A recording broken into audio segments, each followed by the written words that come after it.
చదువుకుందాం. 14వ అధ్యాయం, యోహాను సువార్త 14వ అధ్యాయం 14వ వచనం. అందరం కలిసి చదువుకుందాం. నా నామమున మీరు నన్నేమి అడిగినను నేను చేతును.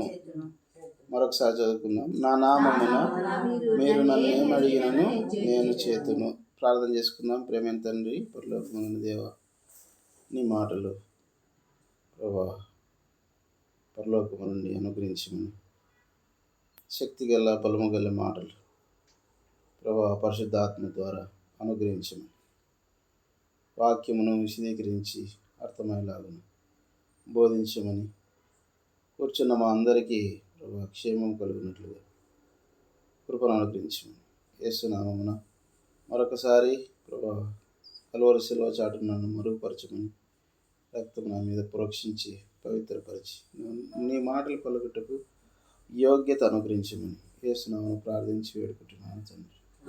ఆమేన్. నా నామమున మీరు నన్ను ఏమి అడిగినను నేను చేతును.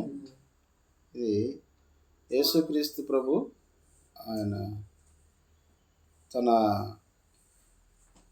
జీవితంలో అంటే శరీరధారిగా ఉన్నప్పుడు ఆయన చెప్పిన మాట, నా నామమున మీరు నన్ను ఏమడిగినా నేను చేస్తాను. ఈ మాటను మనం చాలాసార్లు వాగ్దానాల ద్వారా చూసుకుంటాం, లేకుంటే బోధల ద్వారా చూసుకుంటాం, లేకపోతే మనం ప్రార్థించేకి ఒక ఆస్కారం అంటారు కదా, ప్రార్థనకు ఆస్పదముగా చేసుకుంటాం.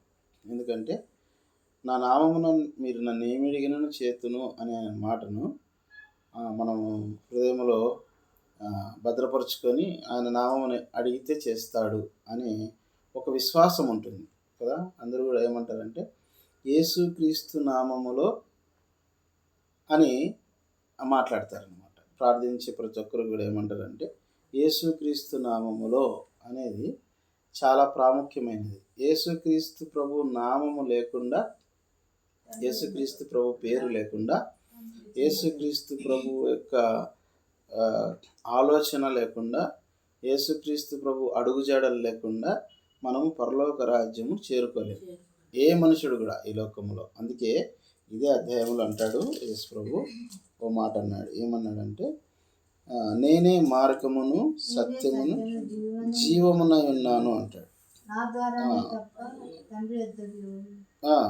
చదువమ్మా. నా ద్వారా తప్ప ఆలోచన. యేసు నేనే మార్గమును సత్యమును జీవమును, నా ద్వారానే తప్ప ఎవడును తండ్రి యొద్దకు రాడు. తండ్రి యొద్దకు రాడు అంటే తండ్రి యొద్దకు చేరాల అనేది ప్రతి మనిషి యొక్క లక్షణము. తర్వాత ప్రతి మనిషి యొక్క రాత కూడా అదే అనుకోండి. ఎందుకంటే మన్నైనది వెనుకటి వరలనే మరలా భూమికి చేరును, ఆత్మ దాన్ని దయచేసిన దేవుని యొద్దకు మరలా చేరును. ఆ దేవుడే మన తండ్రి. ఆ దేవుడే మన తండ్రి. ఎందుకు మనకు తండ్రి అయినాడు అంటే, మొట్టమొదట ఆదామును దేవుడు సృష్టించినప్పుడు, మొట్టమొదటి మానవుని సృష్టించినప్పుడు దేవుడు నేలమట్టితో నరుని నిర్మించి వారి నాసికారంధ్రములలో జీవవాయువును వదగా నరుడు జీవాత్మ అయ్యను. ఇప్పుడు నరుడు దేవుని కుమారునిగా పిలువబడుతున్నాడు. అట్లా నరుడు దేవుని కుమారుడుగా పిలువబడుతున్నాడు. అందుకే అంటాడు యేసు ప్రభు తండ్రి యొద్దకు రాడు. ఎట్లంట? నా ద్వారానే తప్ప ఎవడును తండ్రి యొద్దకు రాడు. నేనే మార్గమును సత్యమును జీవమునై ఉన్నాను. అంటే సత్యమైన దేవుడు, మార్గమైన దేవుడు, తర్వాత జీవమైన దేవుడు. ఈ జీవము అనేది ఎక్కడ మనకు ఆ లింక్, జీవం అనేది ఎక్కడ మనకు ఆ కొలిక్కి అనేది ఎక్కడ ఏర్పడుతుందంటే, ఈ జీవము యేసుక్రీస్తు ప్రభు మానవుని తయారు చేసిన తర్వాత వాని నాసికారంధ్రములలో ఏమొదినాడు? జీవవాయువును ఊదినాడు. ఏం వాయువును ఊదినాడు? జీవవాయువును ఊదినాడు. జీవవాయువును ఊదిగా నరుడు జీవాత్మాయను అంటాడు. జీవ ఆత్మాయను. నరుడు మాత్రమే జీవ ఆత్మ. అర్థమవుతుందా? ఇంకా మిగతా జంతువులు దాంట్లకు ఆత్మ లేదు, జీవం ఉందంతే. ఆత్మ ఉండదు, జీవము మాత్రమే ఉంటుంది. కాబట్టి దానికి ఏం తెలియదు అంటే ఇది మంచి ఇది చెడు అనేది దాంట్లో తెలియదు. ఆత్మ ఉండదు, దానికి జీవం మాత్రం ప్రాణం మాత్రమే ఉంటుంది. అయితే మనుషుడు ఒక్కడ మాత్రమే గ్రేట్, ఎందుకంటే ఆత్మ ఉంటుంది. మనుషులు ఏముంటుందంట, జీవముతో పాటు ఏమిచ్చినట్టు దేవుడు జీవ ఆత్మ అన్నాడు. అంటే సామెతల గ్రంథంలో రాయబడింది ఏమంటే నరుని ఆత్మ యెహోవా పెట్టిన దీపము అని రాయబడింది. దేవుడు ఆత్మ గనుక ఆయన ఆరాధించేవారు ఆత్మతోనూ సత్యంతోనూ ఆయనను ఆరాధించేవాళ్ళను. ఆత్మ లేకుండా ఆరాధన లేదు, ఆత్మ లేకుండా దీపం వెలుగు లేదు.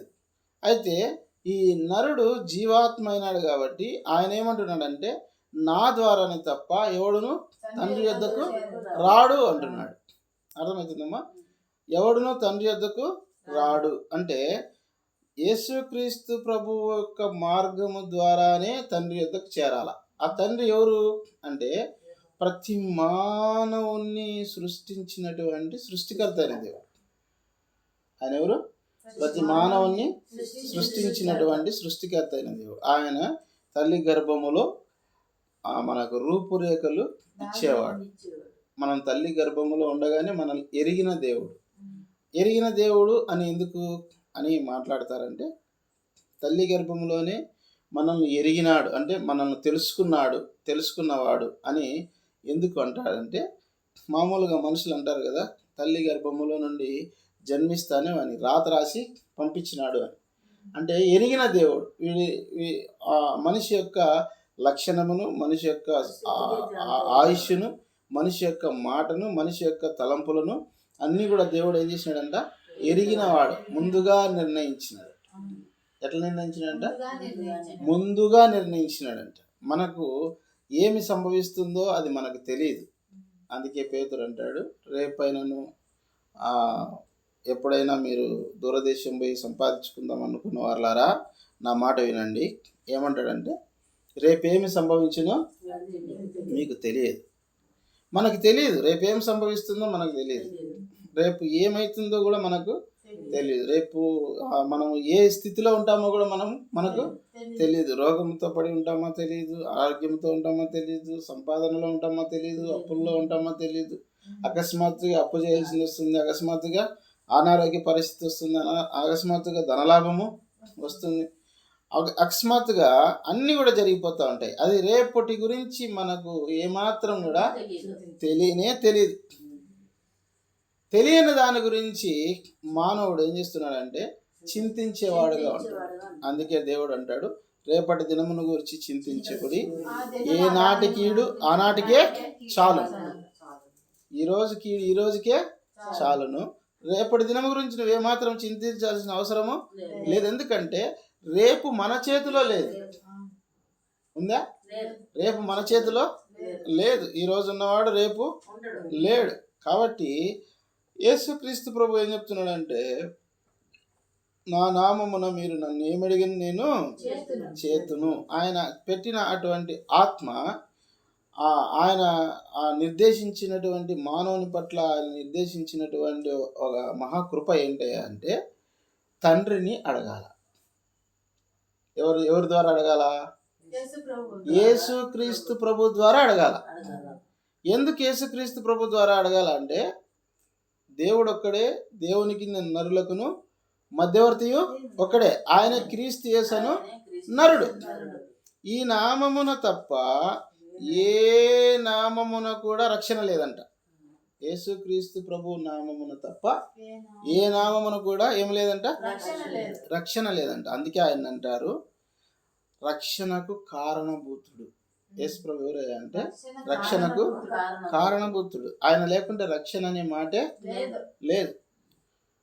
ఏమంటాడంటే పరలోక దేవుని రాజ్యము కాలం సంపూర్ణమైనది, దేవుని రాజ్యము సమీపించినది, మారు మనసు పొంది సువార్తను నమ్ముడి. ఆ మాట ద్వారానే ఈ లోకంలోనికి ఏమొచ్చిందంటే రక్షణ అనేది. ఆ మాట లేకుండా రక్షణ లేదు. యేసుక్రీస్తు ప్రభు ద్వారానే రక్షణ వచ్చింది. అవును, యేసుక్రీస్తు ప్రభు ద్వారానే రక్షణ వచ్చింది. యేసుక్రీస్తు ప్రభువుకు ముందు ఎంతోమంది ఉన్నారు కదా, వాళ్ళ ద్వారా రక్షణ లేదా? అని మనకు డౌట్ రావచ్చు. యేసు ప్రభు కన్నా ముందు చాలామంది ప్రవక్తలు వచ్చినారు. చాలామంది దేవుని మాటలు విని ప్రజలకు తెలియజేస్తూ వచ్చినారు. యెషయా కానీ, ఇర్మియా కానీ, యెహెజ్కేలు గారు కానీ, తర్వాత మలాకి గారు కానీ, మీకా కానీ, యోనా గారు కానీ, అంతమంది ప్రవక్తలు వచ్చి దేవుని మాటలు, ఎలీషా గారు, వీళ్ళందరూ కూడా ఏం చేస్తూ వచ్చినారంటే దేవుని మాటలను ప్రజలకు తెలియపరుస్తూ వచ్చారు. అయితే రక్షణను ఎవరు కనపరచలేదు. ఏది లేదు, రక్షణను కనపరచలేదు. వాళ్ళు దేవుని మాటలు చెప్తా వచ్చినారు. ఇప్పుడు మనం అనుకుంటే ఏంటి వాళ్ళు చెప్పిన ఉద్దేశం ఏంటి అని అంటే, మీరు చేస్తున్నటువంటి తప్పుల నుండి దేవుని వైపు తిరుగుడు అని చెప్పినారు. ఏం చెప్పినారు? మీరు చేసే పాపాల నుండి ఏం చేయాలి? మీరు దేవుని వైపు తిరగండి, దేవునికి ప్రార్థన చేయండి, దేవునికి ఉపవాసం దినమును ప్రకటించండి, బాకా ఊదించండి. మీరు ఎప్పుడైతే ఆయన పాదాలు పట్టుకుంటారో ఆయన మిమ్మల్ని ఏం చేస్తాడంటే కాపాడుతాడు, ఆయన మిమ్మల్ని విడిపిస్తాడు, ఆయన మిమ్మల్ని అభివృద్ధి చేస్తాడు, ఆయన మిమ్మల్ని ఆశీర్వదిస్తాడు, ఆయన మిమ్మల్ని యుద్ధాల నుంచి తప్పిస్తాడు, ఆయన మిమ్మల్ని శత్రు రాజుల నుంచి తప్పిస్తాడు అని ఇవన్నీ కూడా దేనికి సాదృశ్యంగా ఉన్నాయంటే ఈ లోకములో వాళ్ళు చెప్పిన మాటలన్నింటి మనము దేనికి పోల్చుకోవచ్చు అని అనుకుంటే, పాపము చేయొద్దండి, పుణ్యం చేయండి. ఏం చేయొద్దండి? పాపము చేయొద్దండి, పుణ్యం మాత్రమే చేయండి. ఇప్పుడు ఈ చెడు చేయకుండా పుణ్యం చేస్తే పరలోకం ఉందా? చెడు చేయకుండా పుణ్యం చేస్తే పరలోకం ఉందా అంటే, దేవుని ఎదుట నిర్దోషిగా ఎంచబడే నరుడు ఎవడు?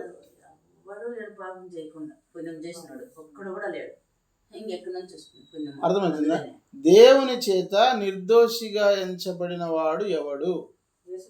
నరుల చెడుతనము భూమి మీద గొప్పదనియు వారి తలంపులలోని ఊహంత ఎల్లప్పుడూ కేవలము చెడ్డదని దేవుడు చూసి తాను భూమి మీద నరులను చేసినందుకు ఏం చేసినట్టు దేవుడు సంతాపం ఉంది హృదయంలో ఏం చేసుకున్నాడంట?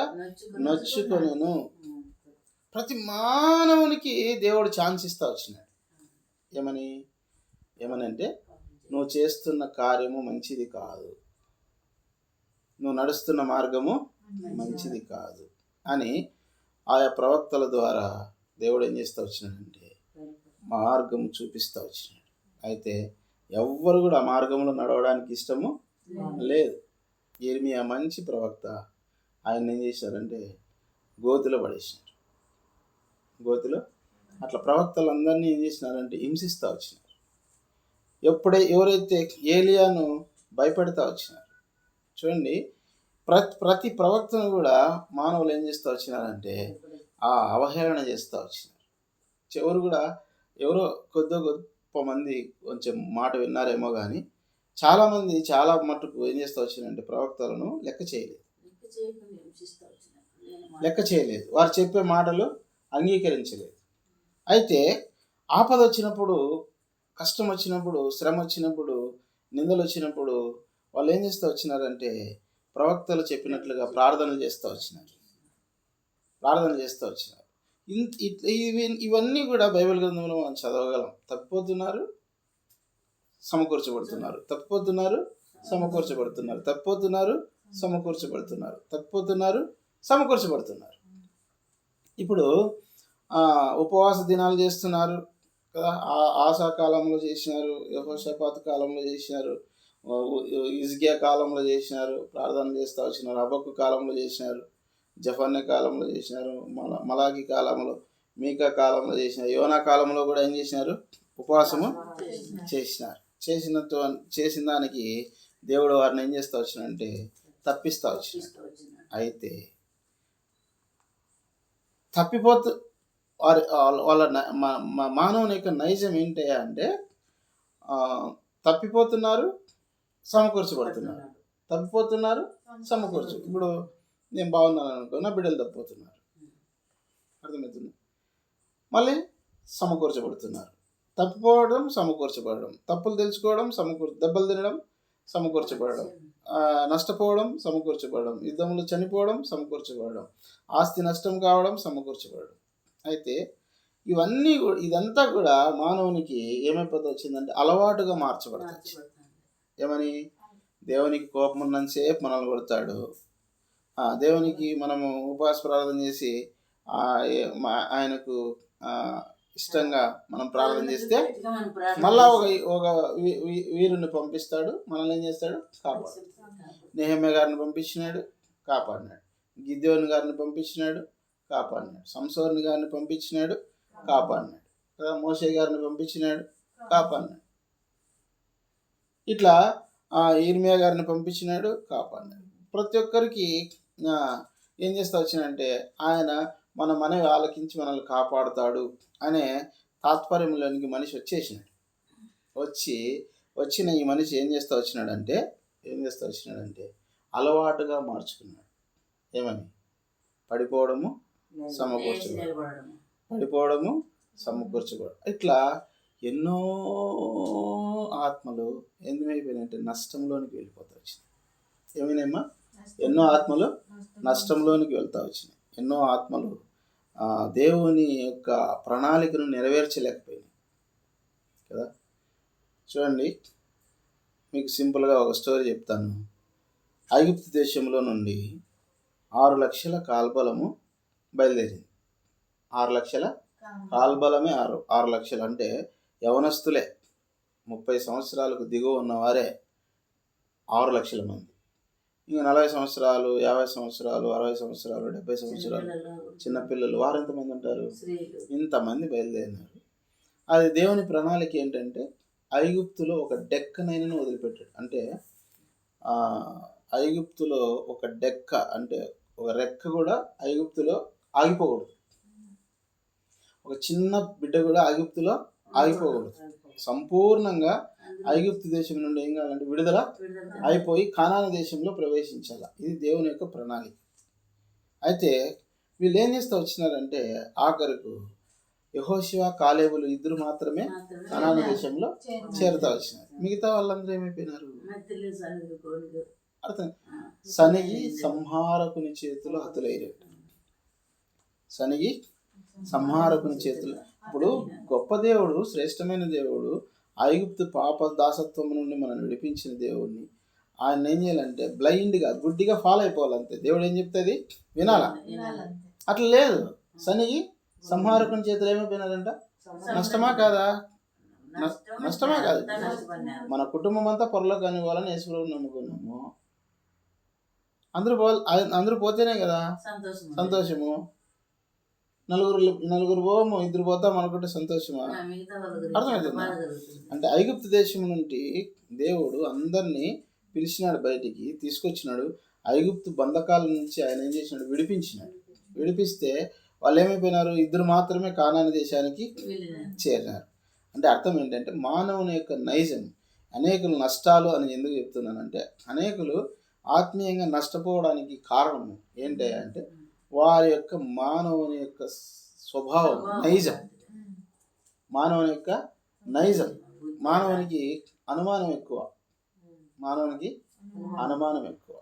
మానవునికి అనుమానం పోసింది శత్రువు, అనుమానం పోసింది చీకటి, అనుమానం పోసింది మాయ. ఆ మాయ ఏం చేస్తా వచ్చిందంటే ఈ పండు మీరు తినొచ్చునా అని అడిగింది. తినొచ్చునా అంటానే అనుమానం వచ్చేసి, ఇది తింటే మీరు దేవతల వల్లే ఉంటారనేకి ఏమైందంటే దాన్ని నమ్మేసింది. కాబట్టి అనుమానాన్ని ఫస్ట్ నూరి పోసింది ఎవరయ్యా అంటే దేవుడు ఏం చెప్పినాడు? అవునంటే అవును, కాదంటే కాదు. ఇది తింటే మీరు ఖచ్చితంగా సస్తారని చెప్పినాడు. ఇది మాత్రం ఏం చెప్పింది? మధ్యలో ఆపేసింది. ఏమని? ఈ పండు ఏదైనా తినవద్దని చెప్పినాడా అని పదే అడిగే లోపల అనుమానము. ఈ అనుమానం ఏం చేస్తా వచ్చిందంటే ప్రతి మనిషిలో అది బీజముగా ఆ బీజం అట్లే ఏర్పడి ఏం చేస్తా వచ్చిందంటే ప్రతి మనిషిలో అనుమానమే. కాబట్టి దేవుని త్రోవల నుండి ఏమైపోయినారు? ఈజీగా తప్పిపోతా వచ్చినారు. అయితే ఇప్పుడు జరిగిన కార్యములన్నీ జరిగిన కాలం అంతా కూడా ప్రవక్తలు బోధించిన బోధలన్నీ కూడా అన్ని చూపించిన త్రోవలన్నీ కూడా ఏమైపోతా వచ్చినాయంటే, మీరు పాపము చేయొద్దండి, పాపానికి బదులు ఏం చేయండి, ప్రార్థన చేయండి, దేవుని ఆజ్ఞలను గైకొనండి, నేను తప్ప వేరొక దేవుడు మీకు ఉండకూడదు, తర్వాత తల్లిని తండ్రిని సన్మానించు, తర్వాత నిన్ను వల్ల నీ పొరుగు వారిని ప్రేమించు, తర్వాత దొంగలించవద్దు, విభజించవద్దు, నీ పొరుగు వారిని ఏది కూడా ఆశించవద్దు, నరహత్య చేయవద్దు. ఇవన్నీ కూడా ఒక కట్టడను మనిషికి ఇచ్చి ఈ భూమి మీద నియమము నియమించి మానవునికి ఇస్తే ఏం చేస్తానంటే, ఏదైతే ఆజ్ఞ బయలుదేరుతుందో ఆజ్ఞనే మానవుడు ఏం చేస్తున్నాడు, అన్నీ చేస్తాం, ఆజ్ఞలు మాత్రం పాటించాం. క్రైస్తవులుగా ఉంటాం కానీ ఆజ్ఞలు పాటించాం, ఇశ్రాయేలుగా ఉంటాం కానీ ఆజ్ఞలు పాటించాం. ఈ ఈ తాత్పర్యంలో మనిషి ఏమవుతాడంటే, పడిపోతాడు లేస్తాడు, ఈ పడిపోయి లేచి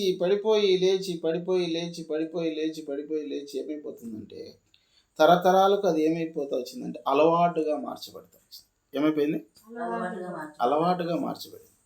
ఈ అలవాటు ఏం చేస్తూ ఉందంటే, కొంతమందిని నశింపజేస్తూ ఉంది, కొంతమందిని కృంగజేస్తూ ఉంది, కొంతమందిని నష్టపరుస్తూ ఉంది, కొంతమందిని మాత్రమే ఎవరైతే ఆయన ఆజ్ఞను గైకుంటున్నారో వారిని మాత్రమే దేవుడు ప్రవక్తలు గాను, లేకుంటే బోధకులు గాను, లేకపోతే దేవునికి ఇష్టమైన బిడ్డలు గాను స్వీకరిస్తా ఉంది. ఇప్పుడు ఈ నష్టం అంతా దేవుడు చూడలేదా? ఆయన సృష్టికర్త అయిన దేవుడు కదా, సర్వ సృష్టిని కలుగజేసిన వాడు కదా. ఇప్పుడు యేసుక్రీస్తు ప్రభు యొక్క ప్రణాళిక ఏంటి అంటే, రక్షణ ఇవ్వాలా. ఎవరికి? మానవునికి ఏం కావాలా? రక్షణ కలగాల. మత్తయి సువార్తలో శ్రేష్టమైన మాట రాయబడింది చూడండి. మానవునికి ఏం కావాలంట? రక్షణ. ఇదిగో కన్యక గర్భవతి కుమారుని కనెను. మత్తయి సువార్త ఆమె 21 వచ్చినాం కదా. ఆమె ఒక కుమారుని కనును, తన ప్రజలను వారి పాపముల నుండి ఆయనే రక్షించును కనుక ఆయనకు యేసు అను పేరు పెట్టుదువనెను. చూడండి, రక్షణ అనేది ఇంతవరకు ఉన్న వారికి రక్షణ లేదు. పడతా ఉన్నారు లేస్తున్నారు. పడిపోకుండా ఒక కంచె కావాలిగా. పడిపోకుండా ఏం కావాలా? ఒక ఆధారం కావాలా. అదే రక్షణ. ఇప్పుడు యేసు ప్రభు చేసినటువంటి గొప్ప కార్యం ఏంటి అంటే,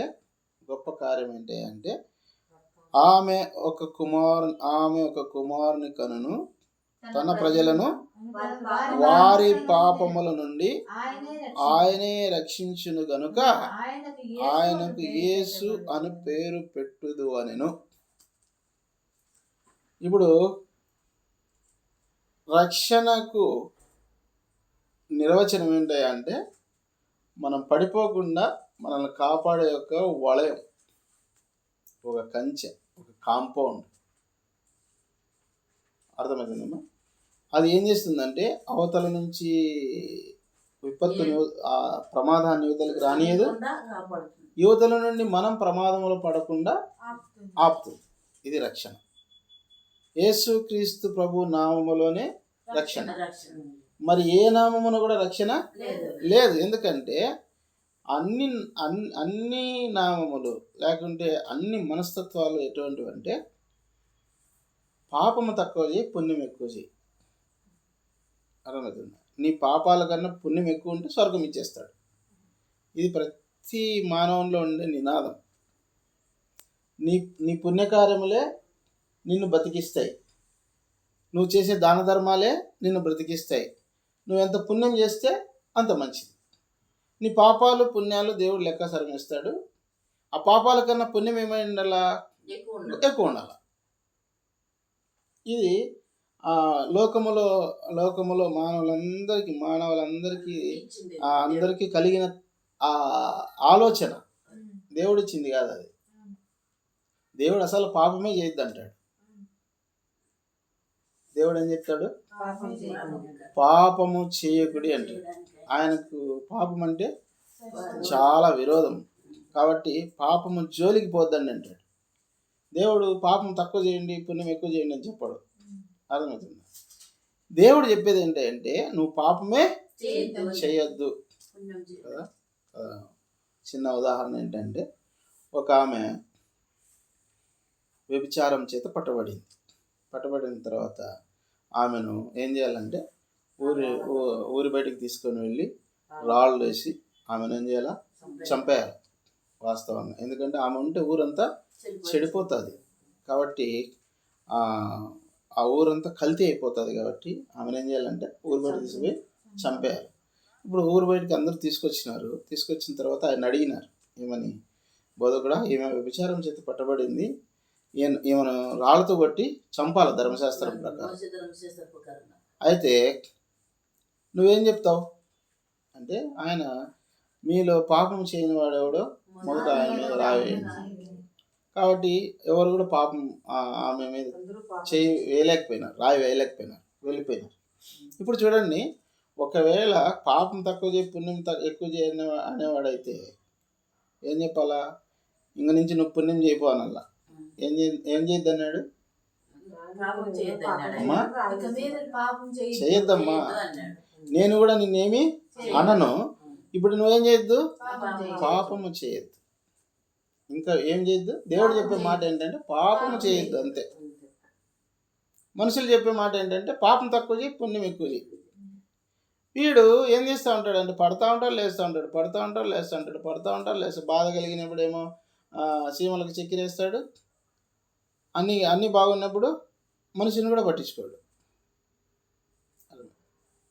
మనకి బాధ కలిగిందనుకో, దుఃఖం కలిగిందనుకో, ఏడో పాపం చేసిన నేను అనిపించింది అనుకో, నాకేదో కొట్టిందప్ప అనుకున్నాడు అనుకో, చీమలకు చక్కెరేస్తాడు, దానికి దీనికి దానం చేస్తాడు, ఆవులకు అన్నం పెడతాడు, అన్నీ చేస్తాడు. బాగుంటే మనిషిని పట్టించుకోడు, పక్కనున్న మనిషిని కూడా పట్టించుకోడు. అర్థమవుతుందా? ఇవి మనల్ని కాపాడుతాయి అనే భ్రమలో ఏం చేస్తున్నారంటే మానవుడు దాన ధర్మాలు, తర్వాత అన్నదానము, వస్త్రదానం అన్నీ చేస్తూ ఉన్నాడు. మంచిదే. అయితే అది నువ్వు పాపం చేయకుండా చేస్తున్నావా?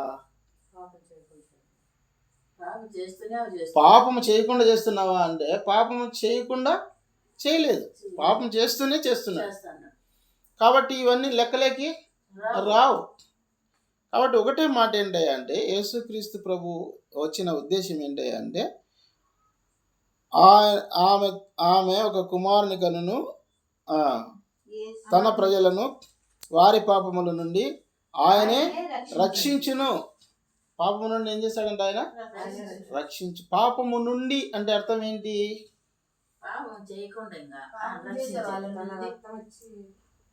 పాపము నుండి అంటే అర్థం ఏంటి అంటే,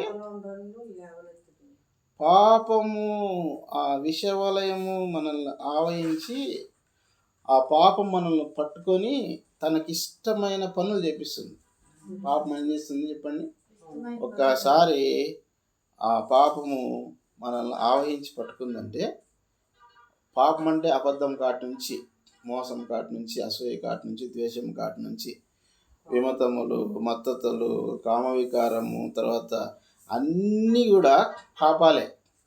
ఈ పాపము ఏం చేస్తుందంటే మనిషిని ఒక్కసారి లోపరుచుకుందంటే దానికి ఇష్టం వచ్చిన పని చేపిస్తుంది. పాపము లోపరుచుకుందంటే దానికి ఇష్టం వచ్చిన పని చేపిస్తుంది.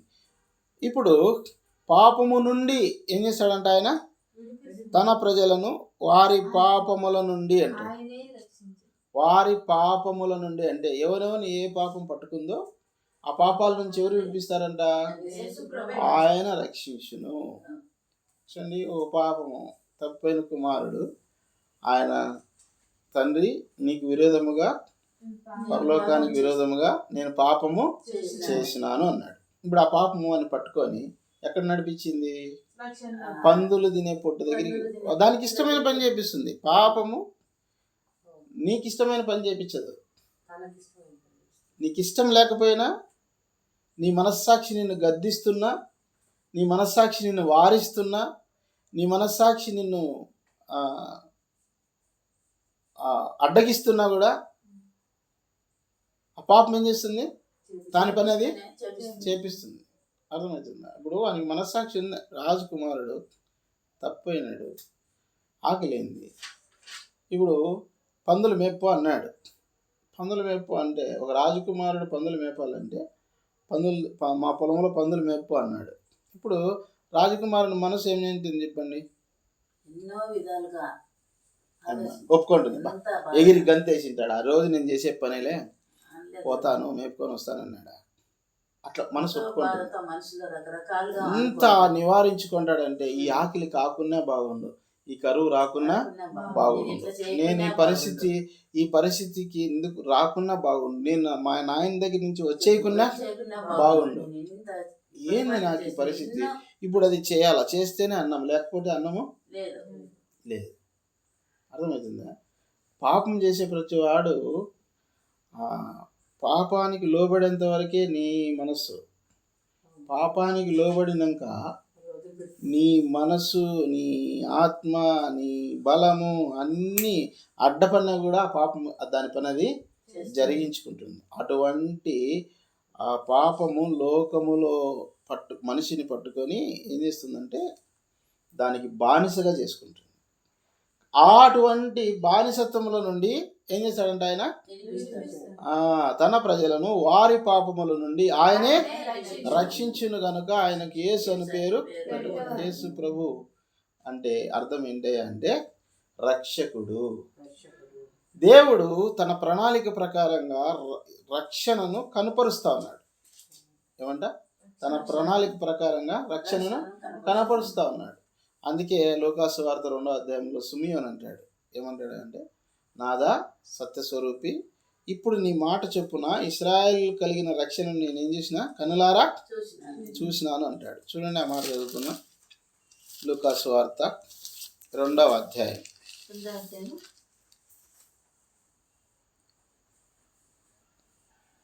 29 వచ్చినమ్మా. నాదా ఇప్పుడు నీ మాట చొప్పున సమాధానంతో నీ దాసుని పోనిచ్చుచున్నావు. అన్ని జనులకు నిన్ను బయలుపరచుటకు వెలుగుగాను, నీ ప్రజలైన ఇశ్రాయేలీయులకు మహిమగాను నీవు సకల ప్రజల ఎదుట సిద్ధపరిచిన నీ రక్షణ నేను కన్నులారా చూచితిని. రక్షణ అంటే పాపము నుండి విడిపించేది. తర్వాత ఆ పాపానికి మనకు అడ్డముగా నిలబడేది. యేసుప్రభు అంటే ఏంది అర్థమైందా? అందుకే నా ద్వారానే తప్ప ఎవడును తండ్రి యొద్దకు రాడు. నా నామమున మీరు నన్ను ఏమడిగినను చేస్తా. యేసుక్రీస్తు ప్రభు రక్షకుడు, రక్షణగా ఈ లోకానికి వచ్చినాడు. వచ్చి ప్రతి పాపము నుండి మనల్ని ఏం చేసినాడంట? విడిపించేసినాడు. ఇప్పుడు మనము రక్షణ పొందిన మనము, రక్షింపబడిన మనము ఇప్పుడు ఎక్కడి నుంచి విడిపించినాడు మనల్ని? యేసు ప్రభు పాపము నుండి విడిపించినాడు. విడిపించి ఏం చేస్తా వచ్చినాడు? ప్రత్యేకపరిచినాడు. అవునా కదా? రక్షణలో ఉన్నాం మనం. ఎక్కడున్నాం ఇప్పుడు? రక్షణలో ఉన్నాం. రక్షణలో ఉన్న మనము పడిపోతున్నాము, జారిపోతున్నాము, పాపము చేస్తున్నాము, అపవిత్రమైనవి మాట్లాడుతున్నాము, అపవిత్రమైన ఆలోచన చేస్తున్నామంటే రక్షణ పొందిన భాగంలో మనం ఉన్నామా, లేకపోతే మన పూర్వీకులు ఉన్నట్టుగా మనం ఉన్నామా? మన పూర్వీకులు ఏం చేసినారు? పడుతున్నారు, లేస్తున్నారు, పడుతున్నారు, లేస్తున్నారు, పడుతున్నారు, లేస్తున్నారు. అర్థమవుతుందా? అప్పుడు వాళ్ళకు ఆధారము లేదు. ఎందుకంటే వాళ్ళు స్వనీతిని ఆధారం చేసుకున్నారు. ఏం నీతినమ్మా? స్వనీతిని. నేను నలుగురికి బట్టలు పెడితే, నలుగురికి అన్నం పెడితే, నలుగురికి దానం చేస్తే, నలుగురిని బాగా చూసుకుంటే, లేకుంటే దీని స్వనీతి అంటే వాని ఇచ్చ ప్రకారంగా వాడు ఏం చేస్తూ వచ్చినాడంటే మానవుడు స్వనీతిని ఆధారం చేసుకొని, నేను 10 మందికి అన్నం పెట్టినాను, నాకు పాపం పోయింది, నా కర్మ తెగిపోయింది, నేను దానం చేసిన, భూమి రాసిచ్చిన, దేవునికి అర్థమవుతుందా? ఈ భూమి నువ్వు సృష్టించిందా? దేవుడు సృష్టించింది. భూమి ఎవరు సృష్టించినారు? ఆకాశాన్ని ఎవరు సృష్టించినారు? భూమిలో ఉన్న ఖనిజాలు ఎవరు సృష్టించినారు? భూమిలో సమస్తము ఆయన సృష్టించినాడు. నేను దేవునికి 10 ఎకరాలు ఇచ్చినా నాకు పుణ్యం. అర్థమవుతుందా? నీదే భూమి? నీదే? చెప్పండి. మానవుంది కాదు కదా. మానవుంది కానిది మానవుడు ఏం చేస్తున్నాడు? నేను ఇచ్చినా అంటున్నాడు. నాది నేను ఇచ్చినా అంటున్నాడు. దాంతో సంబరపడిపోయి ఏమని చేస్తున్నాడంటే నేను చేసుకున్న పుణ్యం నన్ను కాపాడుతుంది అనుకుంటున్నాడు. అర్థమవుతుందా? పడుతున్నాడు లేస్తున్నాడు, పడుతున్నాడు లేస్తున్నాడు, పడుతున్నాడు లేస్తున్నాడు. ఓడలు బండ్లు అవుతున్నాయి, బండ్లు ఓడలు అవుతున్నాయి. షౌకారులుగా అంటున్నారు, రాజ్యం వెళ్ళినారు, ఒకప్పుడు బంగారు కోపులు ధరించుకున్నారు, ఈ పొద్దు అడుగుతుంటున్నారు. అర్థమవుతుంది? అయ్యో మంచి జమీందారు వంశం వాళ్ళది, అయ్యో ఈ భూభాగాలన్నీ వాళ్ళవే ఒకప్పుడు, ఇప్పుడు ఏమైపోయినారు? బికారులు అయిపోయినారు. ఎందుకు? పుణ్యం చేసి ఉంటే ఉండాలి కదా. ఇంకా ఇప్పుడు పుణ్యం చేసి ఉంటే ఇంకా 10 అంతలు పెరగాలి కదా.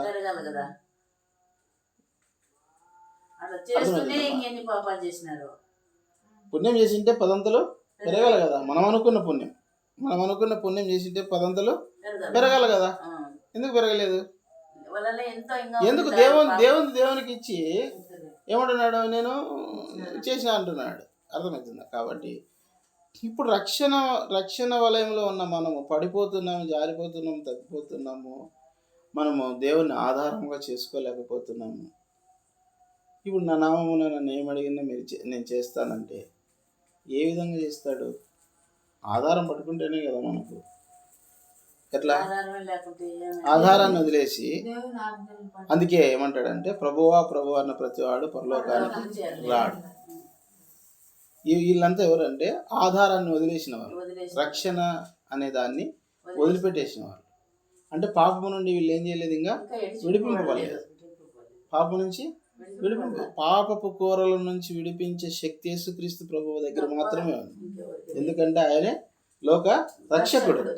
లోకాన్ని రక్షించడానికి వచ్చిన యేసుక్రీస్తు ప్రభువు ఆయన సామాన్యంగా లోకాన్ని రక్షించలేదు. ఏం చేస్తూ వచ్చినాడంటే తన ప్రాణమును బలిగా సిలువలో అర్పిస్తూ వచ్చి, చేతగా కాదు, యేసు ప్రభువుకు చేతగా కాదు, దేవాదేవుడు ఆయన మానవుని యొక్క నిజ స్వరూపాన్ని, మానవునికి రావాల్సిన శిక్షను, మానవుని యొక్క వికార స్వరూపాన్ని, మానవుని యొక్క బాధనంతా కూడా, మానవుడు పాపం వల్ల అనుభవించే యొక్క ఆ స్థితిని అంతా కూడా సిలువలో చూపించినాడు. అయ్యో ఇంత ఘోరమైనదా నా శిక్ష అన్నట్టుగా ఆయన భరించినాడు. మనమైతే భరించలేము. ఆయన దేవాదేవుడు కాబట్టి అన్నిటినీ భరించినాడు. సమాధి చేయబడి 3వ దినం తిరిగి లేచినాడు. ఈ పాపపు కోరల నుండి నిన్ను విడిపించాలంటే మన పాపపు రుణపత్రాన్ని ఆయన సిలువలో చింపేసి నిన్నేం చేసి అధికారం పొందినాడు. ఏమని? పాపము నుంచి విడిపించేకి అధికారము పొందినాడు. విడిపింపబడిన మనము ఆయన నామమున మనం అడిగినవన్నీ కావాలంటే మనం ఏ దాన్ని ఆధారం చేసుకొని బ్రతుకుతా ఉన్నాము. విడిపించిన తర్వాత దాంతో పని ఏముంది మనకు?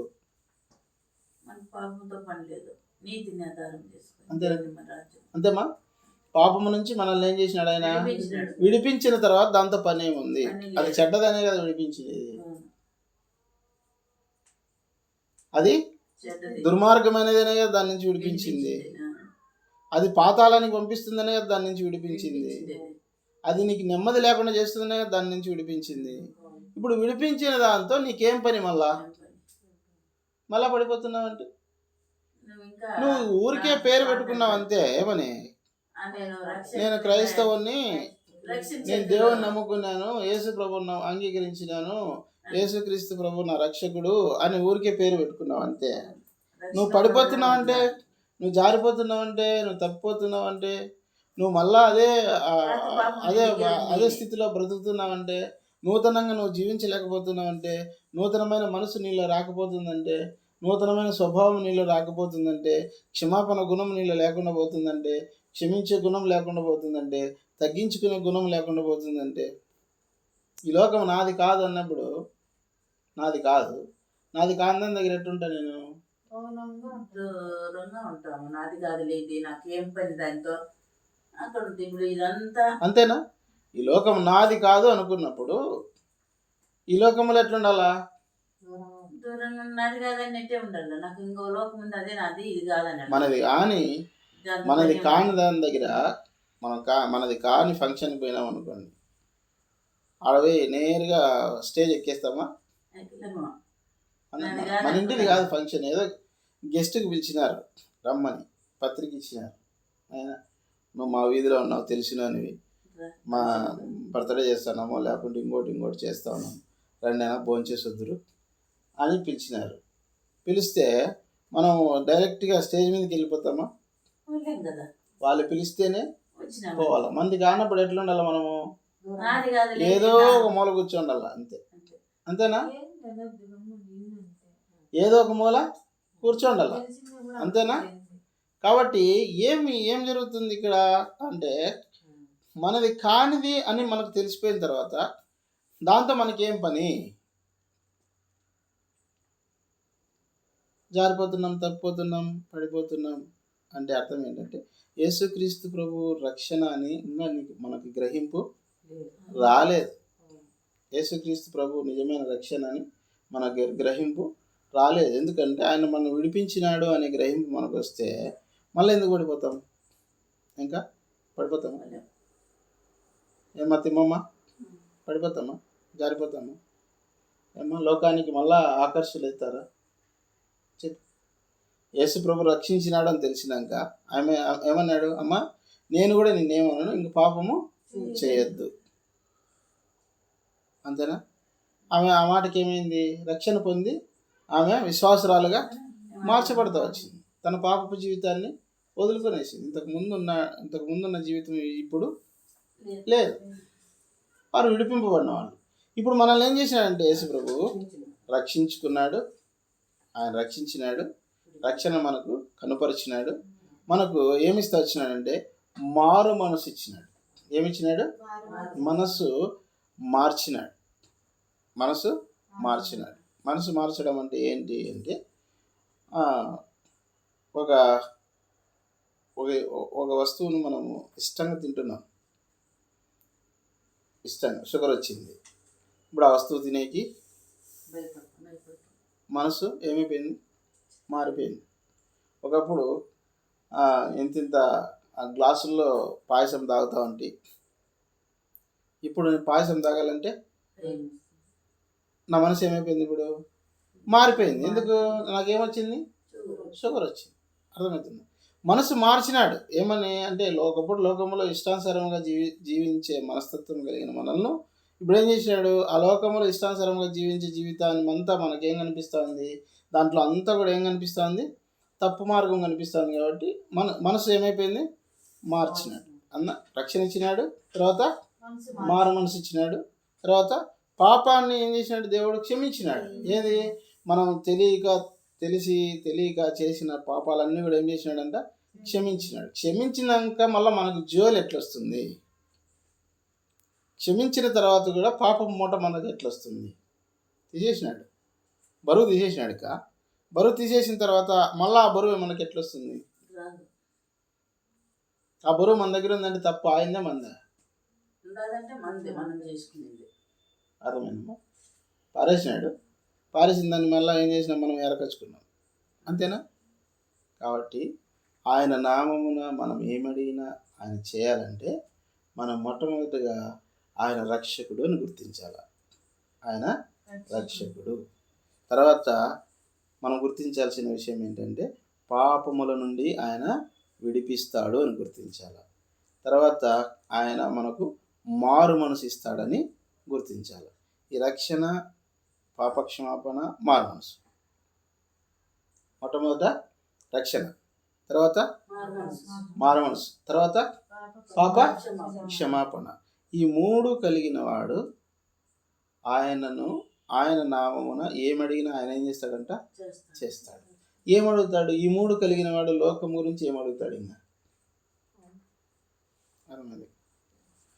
రక్షణ ఆధారం ఆయనే, పాపక్షమాపణ ఆయన ఇచ్చినాడు, పాపాల నుంచి విడిపించినాడు, మారు మనసు ఇచ్చినాడు, ఈ లోకం మీద ధ్యాస లేకుండా. ఇప్పుడు ఆయన నామమున మీరు అడగాలంటే ఏమడుగుతారు? ఏం అడుగు పరలోకం ఉంటే చాలు ప్రభా నీ దగ్గర. అర్థమవుతుంది. దేవుని యొక్క మనస్తత్వం మనం బాగా అర్థం చేసుకోవాలి. మనం అనుకుంటాం నా నామం నన్ను ఏమడిగినా చేస్తానన్నాడు. ఆస్తులు అడుగుతాం, కార్లు అడుగుతాం, జీపులు అడుగుతాం, కావాల్సినవన్నీ మనకు మనం కావాల్సినటువంటి కావాలంటే అడిగితే ఇస్తానన్నావు కదా ప్రభు, ఇచ్చేయండి. ఇచ్చేయండి. అవునా కదా? ఆయన నామమున మనము ఏమడిగినా ఆయన చేస్తాడంటే ఇప్పుడు ఏమడగలం? రక్షణ ఉంది, మారుమనసు ఉంది, పాపక్షమాపణ అనుభవం ఉంది. ఇప్పుడు లోకాన్నంతా మనం ఏం చేసినాం? వదిలిపెట్టేసినాం. ఇప్పుడు రక్షణకు ఆధారమైన వాడిని పట్టుకున్నాం. పాపంలో పడకుండా ఆయనే మనకు ఆధారం. ప్రభువా అని పాపం మనల్ని ప్రేరేపించినప్పుడు యేసు ప్రభువా అని ఆయన పాదాలు పట్టుకుంటాను. ఆయన మనకు ఆధారంగా ఉన్నాడు. ఏం అడుగుతాం ఇంకా లోకంలో? ఈ లోకంలో మనం అడగాల్సింది ఏంటి అంటే ఏం అడగాలంటే ప్రభువా నశించిపోయే ఆత్మను రక్షించు, నశించే వారికి సువార్త ప్రకటించడానికి సహాయం చేయి. అర్థమవుతుంది.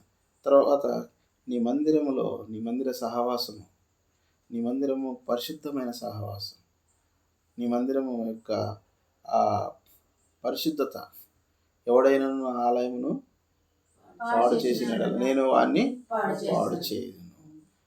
మీరు దేవుని ఆలయం అయినారని, ఆలయము మీరే అని మీరు దేవుని ఆలయం పరిశుద్ధమైనది.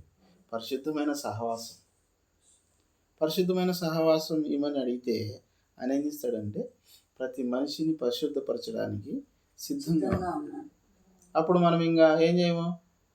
పడిపోయేది ఉండదు, జారిపోయేది ఉండదు, తప్పిపోయేది ఉండదు, కోపం తెచ్చుకునేది ఉండదు, మండిపడేది ఉండదు, ఏముండదు. మనకు సంబంధం ఏమీ లేదు.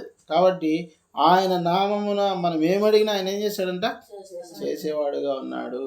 ఆయనే మార్గము, ఆయనే సత్యము, ఆయనే జీవమైనాడు. ఆయన ద్వారానే తప్ప ఎవడు కూడా ఈ లోకంలో ఎవరు కూడా తండ్రి యొద్దకు అనగా ఊపిరిచ్చిన వాని దగ్గరికి, ఆత్మనిచ్చిన వాని దగ్గరికి. తండ్రి అంటే ఎవరయ్యా అంటే నరుడు వాని నాసికారంధ్రములలో జీవవాయువుగా నరుడు జీవాత్మాయను. నరుడిని జీవాత్మునిగా తయారు చేసిన దేవుని దగ్గరికి ఎవడు కూడా పోలేడు రక్షణ లేకుండా, ఎవడు కూడా పోలేడు పాపక్షమాపణ లేకుండా, ఎవడు కూడా పోలేడు మారు మనసు లేకుండా. ప్రభు ఈ వాక్యమును దీవించినగా ప్రార్థన చేసుకుందాం. ప్రేమ తండ్రి, పరలోకమున దేవ, నీ నామమును ఘనపరచుట, నీ నామమును హెచ్చించుట, మీ నామమున తండ్రి సన్నిధి చేరుట, మీ నామమున పరలోక రాజ్యం చేరుట, మీ నామమున తండ్రి ఈ లోకములో శాపము నుంచి విడిపింపబడు, మీ నామమున రక్షింపబడు, మీ నామమున తండ్రి పాపక్షమాపణ పొందుట, మీ నామమున మేలు చేయుట, మీ నామమున సువార్త ప్రకటించుట, మీ నామమున తండ్రి నీ మహిమను కనపరచుట, నీ నామమున ప్రభా నీ మహిమార్థంగా మేము జీవించుట ఈ లోకంలో మాకు సహాయం చేయమని, నీ నామము హెచ్చింపబడినట్లుగా, నీ చిత్తము పరలోకములో నెరవేర్చబడినట్టు భూలోకమందు నెరవేర్చబడినట్లుగా మా జీవితాలు నీ చిత్తానుసారంగా జీవించినట్లుగా సహాయపడమని వేడుకుంటూ యేసుక్రీస్తు వారి శ్రేష్టమైన నామమున ప్రార్థించి స్తుతించి అడిగి వేడుకుంటున్నాను తండ్రి. మన తండ్రి అయిన దేవుని ప్రేమ, కుమారుడైన యేసుక్రీస్తు వారి కృపా సమాధానం, పరిశుద్ధాత్మ దేవుని యొక్క అన్యోన్య సహవాసం మనకును చెదిరిన సకల పరిశుద్ధులు ఇప్పుడు ఎల్లప్పుడు సదాకాలం తోడైండును గాక. Amen. Praise the Lord. Praise the Lord. అందరికీ ప్రైజ్ ది లార్డ్.